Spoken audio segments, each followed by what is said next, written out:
Hi friends, आज आपण मस्त अशी वेट लॉससाठी ना छान थालीपीठांची रेसिपी बघणार आहोत. तर थालीपीठ कसले? तर थालीपीठ आहेत आज आपले नाचणीचे. तुम्ही नाचणीचे थालीपीठ खाल्ले असतील, धपाटे खाल्ले असतील, धिरडे खाल्ले असतील, बरेच आंबील खाल्ले असेल, तर ढोकळे खाल्ले असेल, इडली खाल्ली असेल. हे सर्व पदार्थ आपण आहे ना वेट लॉसच्या साठी खाऊ शकतो. तर इथं रेसिपीला सुरुवात करूया.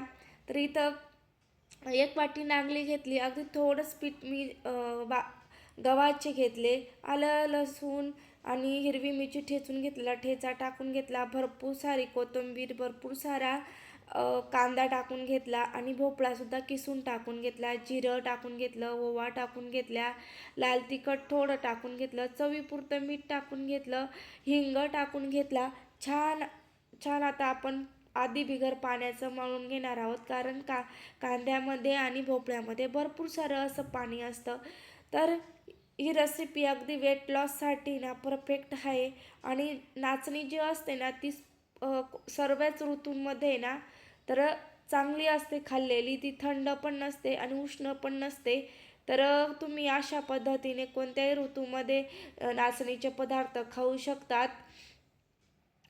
पचायला अगदी हलकी, पावसाळ्यात सुद्धा खाऊ शकतात, उन्हाळ्यात सुद्धा खाऊ शकतात.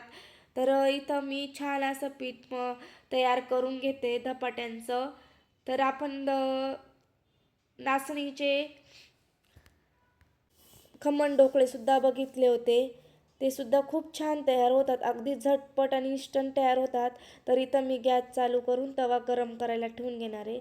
इथं पोळपाटवरती पांढरा शुभ्र कपडा घेतला, त्याच्यावरती अशा पद्धतीने पाणी मारून घ्यायचं आहे. अशा पद्धतीने ओला करून घ्यायचा. ओला करून झाल्यानंतर इथे ना पिठाचा एक गोळा घ्यायचा, अशा पद्धतीने गोल गोल करून घ्यायचा. हाताला पाणी लावून घ्यायचं, गोल गरगरीत असा थापून घ्यायचा. अगदी तुम्ही म्हणत असाल की भाकरी पण अशी कडक होते, तर आपण भरपूर भाज्या वगैरे भोपळा घातला, कांदा घातला, कोथिंबीर घातल्यामुळे ना हा धपाटा आहे ना अजिबात असा कडक होत नाही. सॉफ्ट जसं आपल्या बाकीचे असतात त्याच पद्धतीने होतात आणि 2 दिवस टिकतात सुद्धा. तर इथं मी ना तव्याला तेल तूप काही तुमच्या पद्धतीने तुम्ही लावू शकतात. तर तुम्ही तुमच्या आवडीने लावू शकतात. इथं मी ना थालीपीठ टाकून घेतलं, अशा पद्धतीने वरून पाणी शिंतडलं, अगदी अलगद असा कपडा निघाला.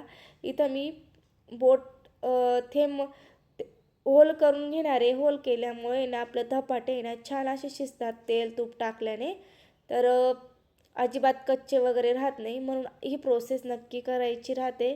तर इथं आपण आहे ना छान आजूबाजूतून थोडंसं पाणी मारून घ्यायचं. तर याच्यामुळे आहे ना आपल्या धपाट्याला ना असा सॉफ्टपणा येतो आणि शिजतोसुद्धा चांगला, कांदासुद्धा चांगला शिजतो. परत मी तुम्हाला एक आहे ना एक थालीपीठ थापून दाखवणार आहे एका साईडला. तर एकीकडे छान असं आपलं थालीपीठ शिजतं आहे. तर मी झाकण ठेवलं, कारण असं कुरकुरीत न होता सॉफ्ट व्हायला पाहिजे म्हणून. तर ही व्हिडिओ स्किप न करता बघा, तर नक्कीच तुम्हाला अगदी नाचणीचे छान असे धपाटे तयार करता येतील. बघू शकता आपण आता पलटी करून घेतली, परत झाकण ठेवून घेतलेलं आहे. तर अशा पद्धतीने दोन्ही साईडला मी तेल लावून घेतलं होतं. मस्त असे लुसलुशीत होतात. आता आपला पहिला धपाटा तयार झालेलं आहे, थालीपीठ तयार झालेलं आहे. तर इथं आपलं थालीपीठ मस्त असं तयार झालेलं आहे, तर व्हिडिओमध्ये बघू शकतात. आता दुसरंसुद्धा मी छान असं पाणी मारून घेते.